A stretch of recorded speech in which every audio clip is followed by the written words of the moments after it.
Welcome to Witches of Workshop, a writing community podcast. I'm Lauren. I'm Caroline, and this is where we brew better stories together. So if you want to be critiqued on the podcast, just send 1 to 10 pages and a synopsis to witchesofworkshop@gmail.com. Without further ado, let's get started. If we sound better, it's because we're using new mics. Yeah, fancy new mics. Screens and all. Proud of us. We've made it, And you're still here, hopefully. Hey, thanks for being here. Today's going to be fun. It is going to be fun. Today? It's first of its kind. And an original.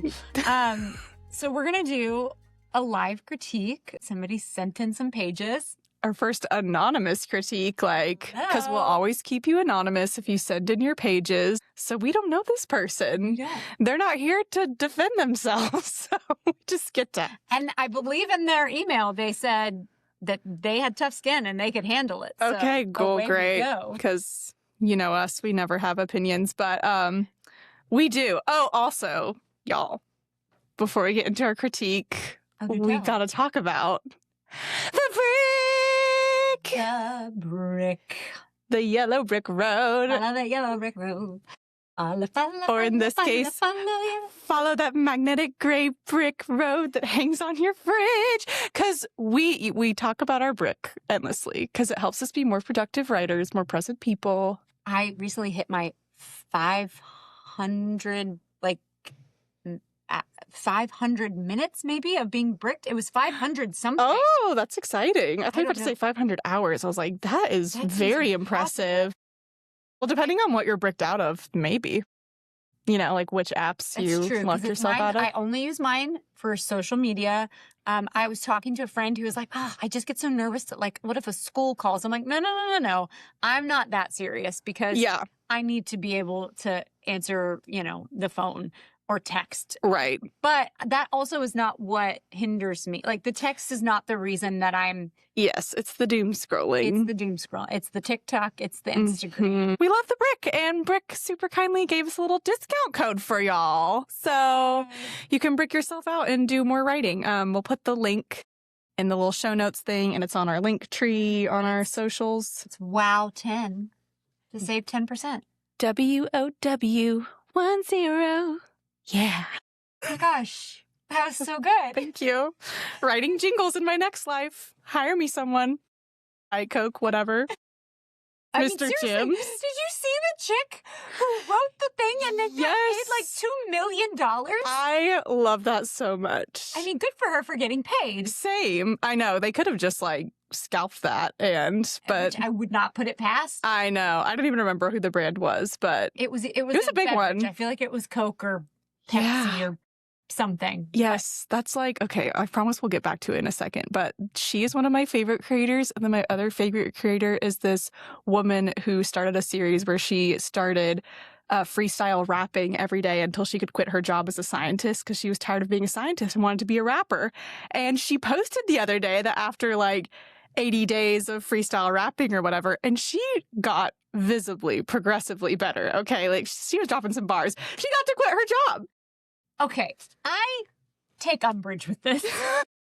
8 Tell us. days? I know, that's fast. No! You don't get to quit your job after wanting to be for 80 days? Us over here working at trying to get a book deal for years and years. Listen, if we wanted quick gratification, we'd have to be rappers. But what is the longevity of that career? I don't know. Look, the mom in me has... She's like, you're never going to pay the bills as a rapper. Okay, we've got some updates we've got to talk about. We're going to take a little bit longer than typical before we get to our read part because we've got some things to discuss, okay? And then we promise we'll get to the... What's happening? Meat and potatoes. And life updates, what's brewing. Oh, God. You have so much brewing. I have life updates. I don't know if any of them are fun. Okay, tell us. I have officially in 4 days, I have a middle schooler, which is disgusting. That's bizarre. How bizarre. So weird. He had his elementary school graduation and although I will say this, one of his teachers, his English teacher, is one of the greatest humans ever. And I truly believe that when I see her and how she teaches, It's like what you dream of having a teacher. Like, do you remember like as kids, Disney Channel did the like Teacher of the Year thing? I don't know. You might be too young. Disney did this like Teacher of the Year thing. And it was like this huge national thing. And the Teacher of the Year. And it like they would tell the stories of this teacher. And you're like, that's not a real person. Like they just sound like a superhero. And she is exactly like, and she loves books. She loves like, what does she do that's so amazing? She's just like so thoughtful. She's also very analog. So like there's not a lot of like digital things, but like love that. Her room is full of books. She hosts just all on her own. The school's not paying her any extra money to host the literary society. Oh, that's all her? That's all her. Books for breakfast, where Rocco goes in once a month and they talk about a book and they have breakfast, and she made mugs for them that says we're eating books for breakfast. And has he been like loving reading more books because of her? It's just I think he's also become more critical, and the way he talks about books as an 11-year-old is like, it's truly fantastic, because he'll be like, I feel like the voice. And I'm like, that's so cool. And so like, and then we can talk about it when he'll be like, well, this book is boring. And I'm like, well, let's talk about why. Like, why do you think that is? And that is the kind of stuff that she is getting these kids to talk about. That's amazing. 9 to 11-year-olds to talk about books like that. So, but at that graduation, I had a little talk with her because she's been his teacher for 2 years in a row now, which was awesome because the 4th and 5th grade got to move up with their teachers. And she was like, okay, because we're crying, talking to each other. And then she goes, but also, we can hang out now. True.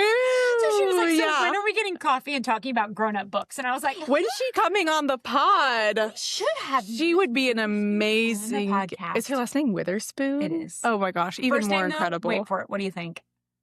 Tell me it's not Reese or something close. No. What is it? Worse. Worse? It's Lauren. It's okay. We'll call her Mrs. Witherspoon. Mrs. Witherspoon. I would love to have her on. So that has been what's kind of going on. But like, because it's the end of the school year, mom mode vibes. But I'm also like ready to like, it's starting to get hot. And so like, I want to throw away everything. I know. I get so cranky when it's hot. And so I think that's a part of it. I feel like there's junk everywhere making it hotter. So you're in purge mode. And nothing is safe. When are we not in purge mode, honestly? Let's not psychoanalyze that. Tell me, what are your fun life updates? Oh my gosh. I don't know if my life updates are very fun either, other than because I'm just in like work, writing, rinse, repeat mode. But something I have made some progress on that I did. I don't know if I said on the podcast, but a New Year's goal, if you will, was to be a better gift giver, because I am kind of, well, I don't think notorious to other people, but to me, a notoriously bad gift giver. And I have a lot of close friends who have given me like delightfully thoughtful gifts that make me sick to my stomach, because I'm like, how did you think of me and think of this? Like, I just have not ever connected the concept of showing my love for someone through like a very thoughtful gift. And I think I've cracked the code. I'll give you an example. Like my friend Sarah, hopefully she's not listening to this episode because I haven't been able to give her her gift yet, but maybe by the time this comes out, I will have given it to her. But like, she's a very thoughtful gift giver. And so I've been scouting around looking for something for her. And I found these perfect, like, I forget what they're made of, but they're like some organic fabric-y, like, friendly to the earth kind of Lord of the Rings pajamas. Because she's obsessed with Lord of the Rings. And these prints are so gorgeous. Like, there were so many different types. Like, it was so hard to decide. I was like, do I get her the 11 Seas ones? Do I get her the elvish, like, hollow ones? Or do I get her the Doors of Druid ones? And I was like sending ones to her husband. I was like, what do we pick? And he was like, I don't know. They're all so amazing. I was like, I know. But anyway, very excited to get the pajam jams. That's my fun life update, is that I've made progress on a non-writing goal. And just buy something when you see something. Feel like, well, okay, so I have a good friend who that is her thing. She actually hates giving people gifts on like their days.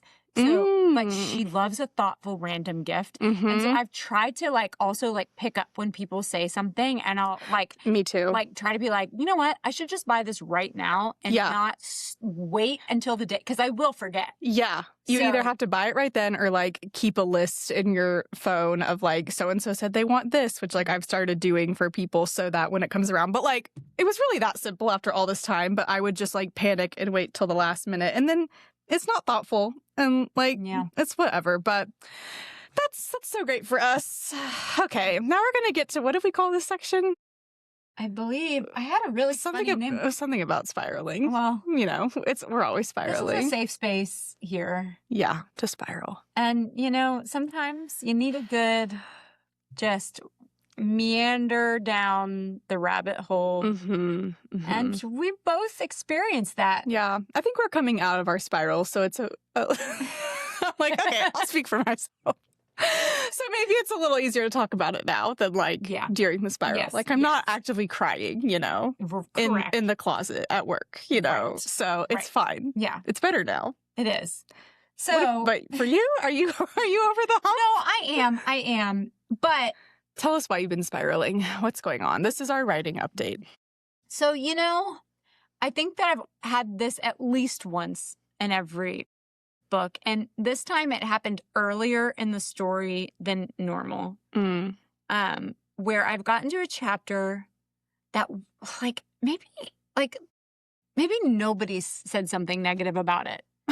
But something has never felt right. Well, this chapter has kind of been that to me. And somebody did say something negative about it, but couldn't really put their finger on why, which was also my problem.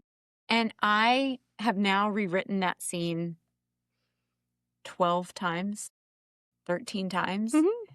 And every rewrite, sending it to people and then being like, no. Never feeling quite great about I fixed it.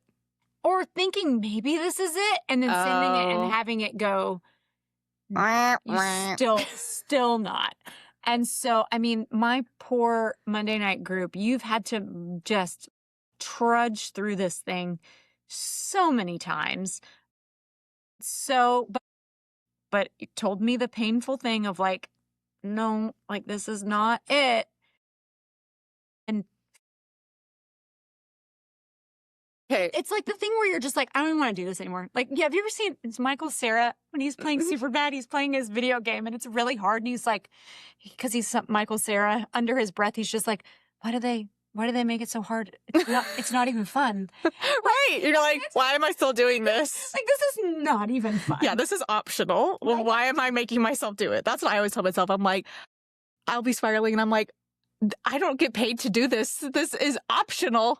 Nobody is counting on me. Nobody is expecting me to do this. And yet. And was it just you were so frustrated because no one kept saying it was right? It feels like there was more than that. Was it a linchpin in the story where it was if you need to decide how to go forward from here, and so it's a big turning point? It's one of those things that it was a lot of the plot of the book is based on the fact that this event happens. Yeah. And the event was finally happening. But I didn't really want to spend time on that event. You didn't. And I didn't. And so I was glossing over it and making it just this background for something that just kind of was boring. And it's not even that it was boring, because I think it was funny. So I think the first, when people didn't have something bad to say about it, I think it's because it was oh, there's funny lines here. Yeah, it's fine. It was fine. Pacing is snappy. It's fine. But it was. But it's a big chapter, and you have to really. It was useless as it was. It wasn't Yeah, and it needed to be a big turning point. And so, I finally read it Wednesday, and after sending it back to everybody again and being okay, you're so close now. You're so close. And then finally got the big, okay. You can move on. Yeah. This and then a round of beta readers can give you. And it is good. The most recent iteration I read. You cut some darlings. I did, and added some things. It's so funny. Caroline actually said to me, this is why you have writer friends. She actually said to me, you cannot, you have to start over again. You cannot keep rewriting this. You have to start over fresh. And I was but I wanted to keep all the little things, and I wanted to keep, and it was yeah. And I got to keep my favorite line about gonorrhea. So, oh, well, yeah, that had to stay. Obviously. Yeah, but it was, and a lot of it in some ways, it got so much better, even though not a lot changed, but it was just like so much of that subtle emotional subtext that needed to change. And I think the subtle changes are sometimes the hardest to get across. So you did that. I believe you're correct. You did that. And now you can move the heck along. And speaking of moving the heck along. This is actually your spiral idea. How long What has a this spiral been going on? Oh, it's been on and off. It's been actually more like this, like just downhill. Yeah, just downward. Whatever. I think I've probably talked about it a little bit on the podcast, but just the current WIP. I have started over now. I don't know how many times, maybe like 4 or 5 times. Because and we all know a first chapter is probably the hardest chapter. You're never going to get it right the first time. So I wasn't so bent up out of shape about people having feedback on my first chapter. It was like overarching story stuff where it's like, you cannot keep going until you figure this out. So I have completely changed. Well, not. Yeah, actually, honestly, I've completely changed. Like 80% change. Yes, I've completely changed the character thanks to helpful feedback from you and many others. I got to give a shout out to Laura Danhoff because I think I gave her some crap for her initial honesty. So I need to tell her it was actually very helpful. And thank you, Laura. Now that I'm in a better place, I could be grateful and not booty hurt. But she told me on our main retreat straight up about, I think it was chapter 1. She just went, it's not working. And I was like, none of it. And she's like, nope, I would stop reading it. And I was like, even though I went in there being like, I need honest feedback because I just got started. And then she was honest and I was like, how dare you? I always get it at least mostly right the first time. Like, are you kidding me? But she was right and she helped me reimagine things and think about things. And then our friend Christian, who we'll probably have on at some point, but she also said something helpful to me when I was telling her about like, here's what I'm changing, because she had heard the initial iterations too, and I told her where it is now, and she was like, oh yeah, this sounds like a character that you respect more now. And I was like, that I think is true, because like, I'll just say I'm writing about a gold digger. Yeah. And she now has motivations that I think people like understand and can relate to. And at first it was like, this is just a very vapid, selfish person. And look, I think you can, and it's fun to read about like vapid, selfish people, but they still need to be human and not just like a caricature of this like over the top. Well, what did Alex said something to me about like, because I was trying to do something similar with a project that was going to get put away for a little bit, but he was like, it's really hard to stay in those people's heads. Exactly. Like, you can do it. He's like, but you have to give a lot of action, because once the internal of a vapid, selfish, narcissistic person, like people get worn down by it. I still loved first version of this. I mean, it was fun, It was funny. But I think what you're creating and building now is something that people like. It's a ride people want to get on. But tell us, how did you go from that news to spiral to where you are now?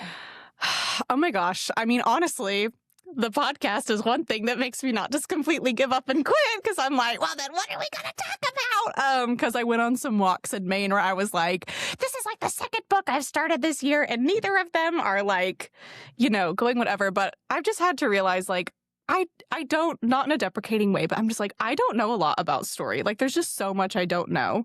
Because none of the things I've started writing this year were people like, this is badly written. Like, I'm not having a good time. But it's like, story is just hard. And so I plucked myself out of the spiral by kind of going back more to my original idea and being true to it, and just like having to accept that, yeah, if most people, because, yeah, you were in the room being like, I like her, like, she's funny. And I was like, I do too. But then I was like, okay, but if most people are saying no, like, there's a reason. And like, if I want to sell books, then most people are going to need to be able to resonate with it. So accepting that. And I think just kind of having an epiphany of like, yeah, my like ideas aren't worth pursuing if like, unfortunately, they're not marketable / people can't connect with them. But the other like thing that I've learned, and I'll get on my like soapbox for a little bit, is about the setup of the story. I think I've realized the setup of your story is most assuredly going to change, because I'm now at like chapter 3 or whatever, again, of this rewrite. And I've been bringing them to workshop, and people are like vibing now more with the story, but they still have some character questions, which makes sense because I'm like, this is my discovery draft. Like, she's kind of evolving a bit as I go, but I'm not going back and changing anything. I'm just like going forward and kind of taking note of everyone's feedback, because I'm like, setups are really hard. And I'm like, I think once I get into like the meat of the story unfolding, I feel like you've changed things with like the setup, or had us talk about like, should it start right there? Should it start right there? And it's just like, you'll figure out later where it starts, and know that it's going to change 10,000 times. And like, you can almost always start sooner, like, closer in the story than you think you can. So I already know it's going to change. I'm like, just get it out. Get it out. Because, as the great Helen Dent has said, and I'm certain I've said it a dozen times on here, you can't know what you don't know. Exactly. And if, like, I challenge anyone who's written a book and been like, I know this person perfectly. I know this story perfectly. I've outlined, even if you outline it, you still have this kind of discovery of who they are. Yeah. And I think that's why you couldn't move on, right? Because you were like, if I thought I had already figured it out. So when people were like, whoa, you should do this and that, I'm like, no. But she also like you thought you had this kind of vapid, horrible, awful person. Right. It's like to write a whole book that way, that would have taken so I think, I don't know, like, are the spirals just necessary? I think so. I think you just have to be malleable. You have to just like kind of twist with it. Yeah. Yeah. We gotta, so I'm sure it'll happen again, but like, Katie Burnett also said something like comforting to me on the retreat, where she was like, I think you're also like at a place where you learned so much writing your second book that now you're being like very hard on yourself, and you need to just like let yourself pursue some of your ideas. Like, do you think that did hit,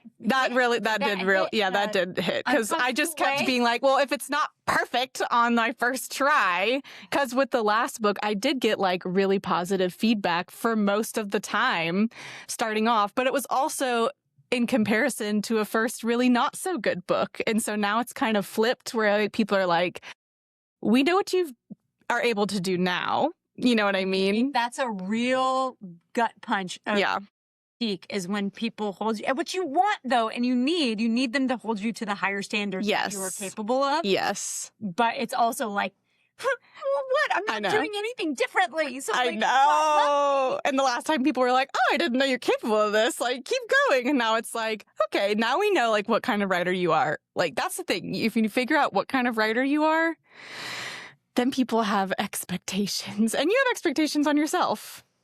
Do you feel like when you spiral, you avoid writing? I think so. Or do you like dive into it more? I think, somewhat avoid, because I'm like, it's so hard mentally knowing if I sit down to write, I might just end up trashing all of these things. And like, I literally did. Like, I have a long graveyard right now that's longer than the new draft I've started working on. And I'm just like, it's fine. R.I.P. Again, this is optional. I don't have yet like a deadline. Clearly not, or we wouldn't be doing this self-flagellation all the time. Writing is fun. It's a great time. Writing is fun. Join us. Join us for spiraling. Hey. Okay, well. You still there? We're better now. Hello. We're better now. I would just love to hear, like, I just need to see like a raise of hands. So like, comment on things, tell us. I want to know. Yeah. That it's not just us. Hopefully not. Jeez Louise. Oh, goody. Okay. And now we're in critique mode, because we've been very self-critiquing. Okay. So like we mentioned, we've got a live and anonymous critique. So just a reminder, if you want to be critiqued on the pod, you send 1 to 10 pages and then a little synopsis of what the project is about so we can understand in context to witchesofworkshop@gmail.com. So we've got a little synopsis we'll read. We'll tell you a little bit about each chapter, and then a critique. So hit us with that synopsis, here's girl. the synopsis, okay? This is a historical crime mystery called The Sinners of Shoreline Drive. So our synopsis. It's the summer of 1920 on Galveston Island. The longshoremen strike is in full swing, crippling the city. And now a string of grisly ritualistic murders has neighbors turning on each other as anger and fear run rampant. Dolly Sullivan is here for it. As assistant to the Gazette's most controversial reporter, Charlie Becker, she wants nothing more than to unmask the mysterious axeman and understand how and why he chooses his victims. But when the police arrest John Hayes, a young black shoreman, Dolly isn't convinced they have the right man. As clues lead further and further away from John, Dolly must convince Charlie, who still sees her as nothing more than his secretary, that the truth is far more complicated than anyone wants to believe. With each new body, panic tightens its grip on a city already at the breaking point. Can a cocky reporter, a man the city is all too eager to condemn, and a woman with nothing but a pencil and moxie uncover the truth before the axeman strikes again, or before the city rips itself apart? Snaps. Pretty Really good good. synopsis. Hey. Yeah. This person, maybe he's written a query letter Or two. before, Yes, perhaps. yes. Yeah. Okay. Well, shall we do like a little summary of chapter 1, Yeah, critique, so- and then so chapter we 2? We have 2 chapters here. And our chapter 1, let's see, what do we have? Okay, so we have a reverend is alarmed by an open door, so something is sus, and investigates this house to find that there's a dead pig, a few jump scares, and then finally the scene ends with him seeing a human foot. Yep. And I don't think there's any dialogue other than him going up to the house and calling the names Mr. and Mrs. Randall, because that's who lives at this house with the open door. So it's all internal / narratory. There's no real dialogue. So I thought we talked about kind of what we tend to do in our workshop, what worked, what didn't work, maybe what we'd ask the author about if they were I like it. they were here. So what worked for you, chapter 1 wise? Not much. Sydney, you've got thick skin. You said it. The first line I think is fantastic, which is the back door was always closed. Always. And I'm like, "Oh, okay. Okay. Well, tell Okay, us." back door. But it felt It meanders a lot. there's a lot going on and yet nothing really happening. And Yes. I feel like I already knew what to expect from that first line and it just happened. So there were a few jump scares and a few places where it really got us freaked out. Yeah. But I did like the twist where there's a part where he finally walks in and there's a weird smell. And of course, I'm imagining like dead body, been there for days, but it's actually just some like pot roast someone left out on the counter, like some red meat. And I was like, oh, just that was, yeah, just, and that added to the, the spookiness of it. I think for me, what, yeah, we'll just get straight into some stuff because we had more compliments, I think, for second chapter. So we'll talk about that when we get there. Well, I think the premise is what holds the first chapter together, knowing what the story is about. Let's talk about tone because tone is like hard to pinpoint, but something is off with the tone because this guy like goes up to the house. The narrator keeps telling us like something is wrong, and then he like finally goes into the house and he's still feeling kind of like ooked out the whole time, like something's amiss. And then there's one part where he kind of like finally goes upstairs and he's like, oh, everything's fine. But then immediately goes back to being like, ooh, it's spooky. What's going on? So I think it needed some focus of how we were supposed to feel. And as you noted in your notes, tension has to build. Like if you want to leave the reader feeling on the edge of their seat, we can't have the same level the whole time. Like it needs to be a climbing roller coaster where we're getting to the top and then you drop us. So I think we were kind of just like sitting at the top the whole time. Like, and so you feel that suspense of like, I know that there's a drop coming, but like when you've got 6 pages of the same level of, and to your point, like his impressions of what was going on, because he doesn't know what's happening. He just knows this door's open that shouldn't be open. That emotion like never really changed, other than the one moment where he's kind of like, oh, everything's fine, but he instantly goes back to, no, it's not. But get ready. Just kidding. But buckle up. If we're just diving into the things, I also wrote, because the second chapter which we will discuss, is there's a lot more voice to it. Yes. And to go positively into it. So I feel like there was kind of like this tonal dissonance that's happening where it's like that we have something that's supposed to be really dark. And then we kind of have this, it's not campy per se, but we have this like this lighter take on what's happening. Mm-hmm. And I don't think that that's inherently a bad thing. But in this case, it felt like reading two different stories. Like totally. And it almost was like, yeah. So that took me out tiny bit. Yeah. I feel like we were almost being told what we should feel about what's happening rather than the writing, like doing the work of making us feel that way. Yes. Just there's a lot of description of the atmosphere being a little spooky. And like you said, I felt it at first with the door being open. That's not supposed to be open. But then that quickly falls flat because like everything in the house is obviously amiss and these people aren't answering when he calls them. We also don't know why he's there. We don't know like if he was there on some house visit. Like that might have helped too if I knew his mission and how it was being thwarted. And I think that's it too, because there is this kind of like omniscient narrator shenanigans to it that I think keeps us from being scared with him. Exactly. You know what I mean? Because we're just like, yeah, he's supposed to be scared because this narrator is telling us that it's scary. And exactly. I think that takes you out of because like in a horror book, when you read a horror book, you're like, I know this is going to be spooky. Right. But then it still is. Yeah. So and you're like, well, why is that? And it's like, it's because of those creepy, weird things that you can't explain. And a jump scare that then isn't fine. It's like, oh, okay. Okay, we're fine. But then it has to build again. Right, so this right. roller coaster of it.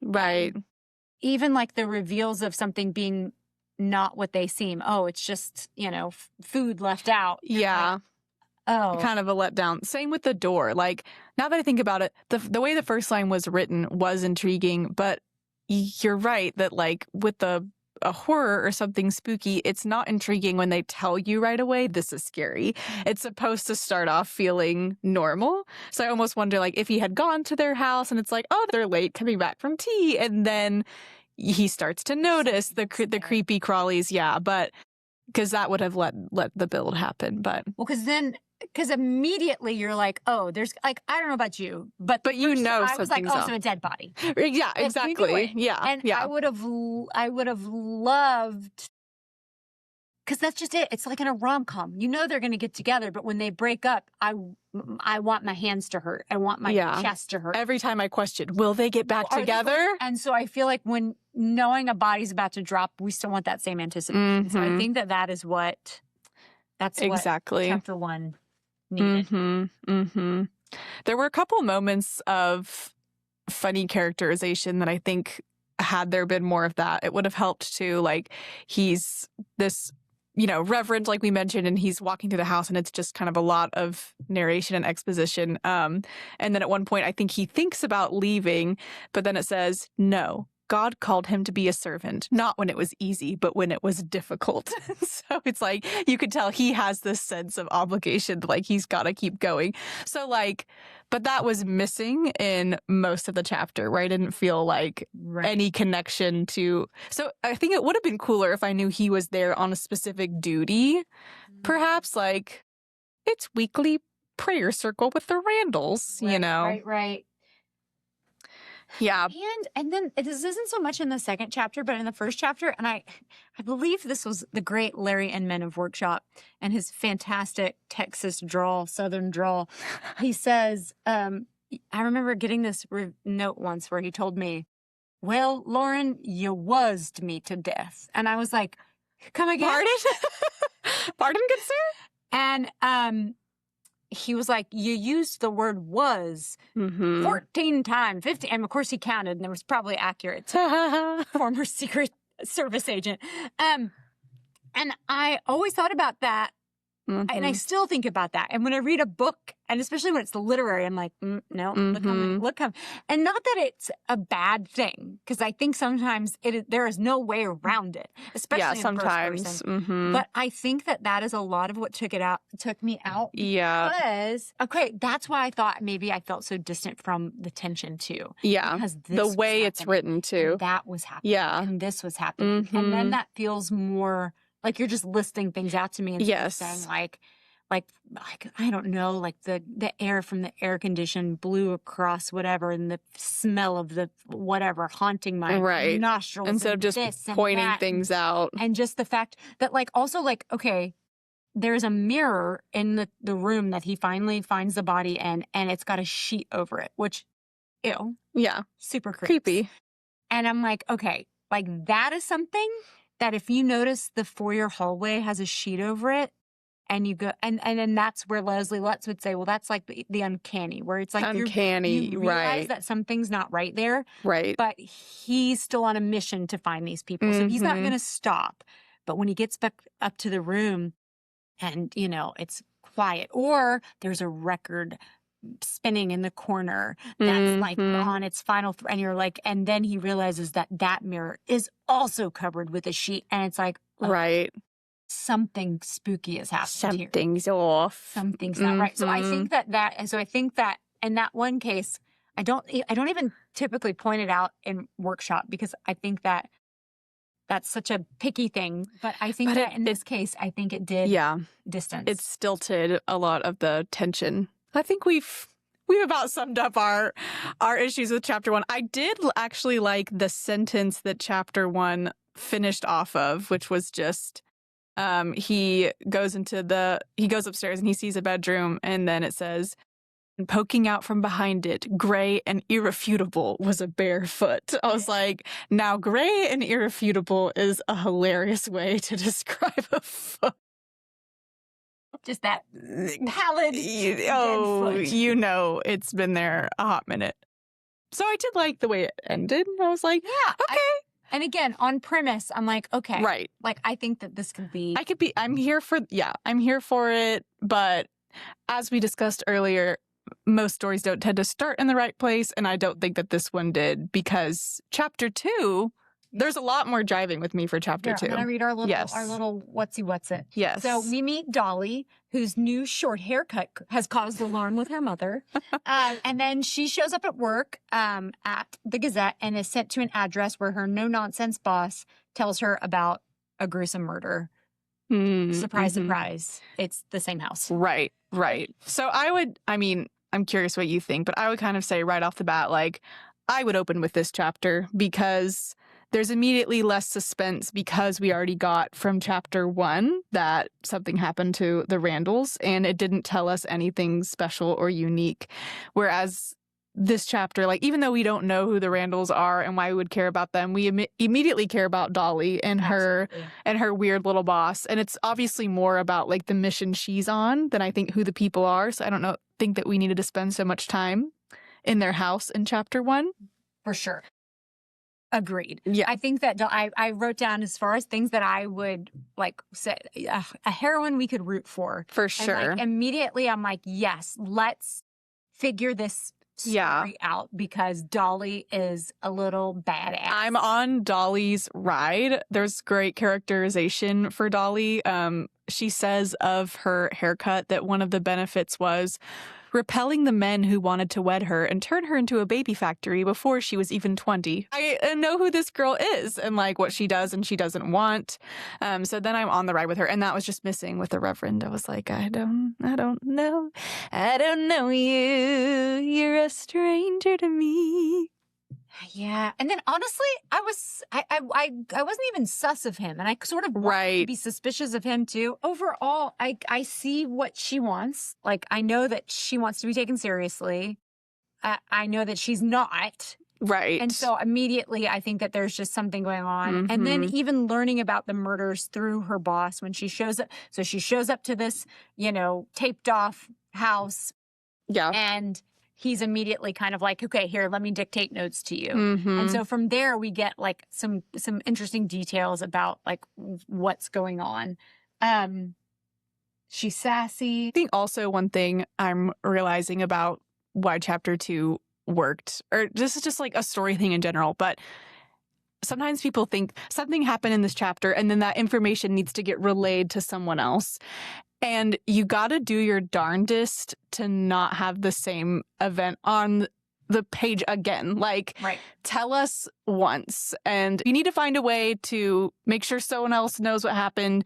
Do it quick and dirty. I love somebody asks a character what happened. Character says, it's like the briefest line of like, and so I recounted my entire tale. Yeah. And that's, essentially. And so, that was part of why chapter 1 became obsolete. 2 told us again that something happened to the Randalls, and like, we already know. I also wonder, and then maybe this will get to our question, which we'll ask later, which is what we would ask that author. Because I also wonder which is more indicative of the tone of the book. And because they're so different. I would bet money that the second is because it was so much more voicey. So that's what I would think. Yeah. I guess when we get into talking about what didn't work for us, I think that it tended to go a little narraty towards the end. So I think we had a lot of like really personable like in the beginning, and then towards the end, I think it was like, okay, she's starting to not sound like a person now. Like she's starting to think of things as like right here. Yeah, Dolly didn't dare let her pencil falter. She processed his word after she'd written them down. This time, Dolly did stop writing and looked up. So it's like, okay, like we're getting like these very like, this is what happened and this is what happened. But I'm like, I want to know that Dolly's didn't dare let her pencil falter, and the mask of concern, or like what I'm like I can't tell what she's at, like what she's actually thinking. I don't know if that's supposed to be inherent, or maybe we're not supposed to know. But I think that to a certain point, I don't know. I would rather know more about what she's thinking than less. Well, it's more enjoyable to know it from. I mean, even from third person, you can do that. Like you can put us in how the character sees it, because otherwise that's just a list of a police report of what's happening that we don't want to read that. Right. Yeah. So I'm with you. We could have had some more of that. I mean, that was really my only bugaboo with that second chapter. And I thought this chapter also ended on a good spot. It did. Oh my God. Ew, I think I read this is terrifying. Yes. I dig it. Yes. Because they talk about the linens hanging on the mirrors. They say every single mirror in the house was covered with a linen. And then the last line is about how the Randall's blood was all over the linens. So I'm creeped out. Thoroughly. Okay, listen to this. With the Randalls, okay, so what do you mean covered? With the Randalls linens, every single one. And they think the killer did that? It'd be real hard for the Randalls to have done it, considering their blood was on the linens. Yeah. I want to turn the page for sure. Yeah. And both of these chapters were pretty short. I mean, I'm sure it varies genre to genre, but I'm becoming a bigger and bigger fan of short, especially early on chapters where you're trying to get my buy-in. Like, and this is kind of a trend I keep hearing on like other like writery, agenty, editory podcast is like books are trending shorter overall.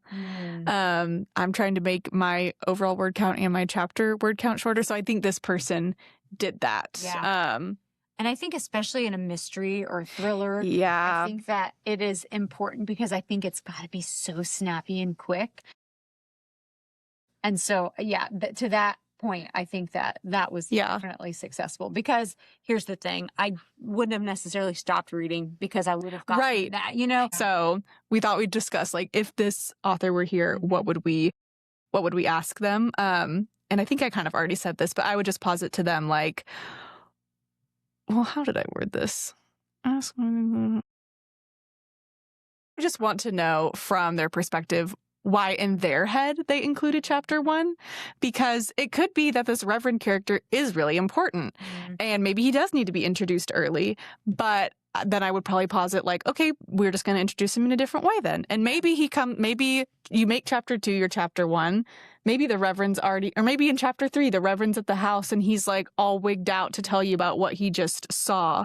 So it's not necessarily that you have to like give up all of these things that you want. It's just like you got to start it in different spots. Exactly. Yep. Okay. That's a good question. And mine truly kind of piggybacks off of this because I would want to know if there were more chapters in the Reverend's point of view or other point of views. So maybe it's not just the Reverend. Maybe there are some of these spooky chapters interwoven because I don't hate that idea. One of my favorite books when I was a teenager is Kiss the Girls by James Patterson. And it's an Alex Cross book, which obviously, but there are chapters that go from Alex Cross detective to the killer. And there is a huge tone shift. Yeah. And they freak you out. Yeah. And honestly, those chapters helped me want the detective to figure it out. Because I'm like, oh my God, you have to find this demented sicko. Right. So like seeing like the actual, so like if that's what's happening, I think that there just needs to be a major adjustment as to how we're introduced to that spooky other point of view. Well, what a great first Anon. Thanks. Thank you to the brave soul who sent this in. I know brave soul can be you. That's right. I know we got real, but I hope it was helpful. Yeah. It's always fun to talk about other people's writing. Remember, critique is never meant to like, it's helping you. This is all because we believe that a story can be better. Yeah, exactly. That's why we believe in spending the time on it. That's why we do this to each other on the reg. It's fine. Okay. Well, shall we have some little rapid fire wrap up? You start. What is the next book you want to read that isn't super hyped right now? Okay. Yes, because to briefly summarize, because we'll talk about it more in another episode, we're talking about the pressure of reading all the hyped up books. So a book I would like to read that's been on my list is Jurassic Park. A classic. A classic that I've never gotten to. I've read a lot of classics, but not that one. And, I think it would just be fun to branch out. It's a fun book. I think I read it before you were born. Awesome. Vintage. No, okay. Okay, that's fine. And do you? Jurassic Park. I'm going to hold you to this. Okay. Because come check around. Okay, so one of my friends who's like the smartest, kindest people, a friend of hers wrote a book, and I felt like I had to writer support writers. So I just bought it. I have no idea what it's about. Okay. His name is Andrew Forrester. It's his debut, and it's called How the Story Goes. So that is on my nightstand right now. Okay. I will also be asking you about How the Story Goes. We'll check up on that. I'm intrigued, yes. Favorite ice cream flavor? Chocolate peanut butter. I used to be a mint chocolate chip girl, and I still like a mint chocolate chip, but not every place does it, right? It's true. And I'm just like, chocolate peanut butter always hits. Sometimes there's not enough chocolate chip in the mint chocolate. I know. Chip, and that is truly Let me briefly tell you the saddest of stories, which is that one time my friend and I went to Andy's Custard, and we weren't sure what we wanted, but we just told him, like, we both love chocolate peanut butter, and he was like, oh, I'll make you something. And I think he just invented some, like, off-the-menu item. It was the most amazing thing either of us has ever had. Friend Madison, who I went with, she went back to that same Andy's like 6 times over the next month, like once a week, being like, hey, there was this guy here last time. I don't remember his name. I don't know what he looked like, but he made this for me. Can you just try and duplicate that? They could never get it right. Oh. And she finally gave up after like 6 times. And I just can't go back to Andy's because I'm like, I should have taken a picture of him. Like, where are you? Sir, what was it? Okay. And you? Rocky Road, but mint chocolate chip is probably my all-time favorite. Rocky Road. Rocky Road. Almonds, marshmallows, chocolate ice cream. There's marshmallows in there? There sure are. Like, if I have chocolate ice cream, I'll like throw marshmallows and almonds inside it. Wow. All right. Favorite way to pluck yourself out of a spiral? I like to buy stuff. Therapist Retail. says no. But it feels so good. I love to buy blue jeans, and it's very expensive. It's a very expensive climb. You have good taste. Or like a chat with a buddy, or I love a hot yoga to just melt my brain. Oh yeah, just sweat it out. I can't even think about anything because I'm too hot and tired. Yes. My equivalent of that is like a scalding hot bath where it's just like boiling me alive. I'm like red. Oh yeah, I'm sweating. But you have a cold drink and then sweet treat, of course. Naturally. And venting to a friend who, you know, especially a writer friend, if you're spiraling about writing, who's like, listen, we've all been through this. Because then it just reminds you it's going to end. It's normal. But also they keep happening. So just get used to the feeling. It's just like become comfortable with being uncomfortable. It's not fun, but there we have it. We did it. We did it. Thanks for being here. Thanks for being here. Send those pages in and we'll see you next Wednesday. We're coming back. We'll see you next Wednesday. Bye. Thank you so much for listening to Witches of Workshop. Be sure to find us every Wednesday on your favorite podcast platform. And remember, if you want to be featured on Witches of Workshop, please send 1 to 10 pages and a synopsis to witchesofworkshop@gmail.com. Until then, Happy writing.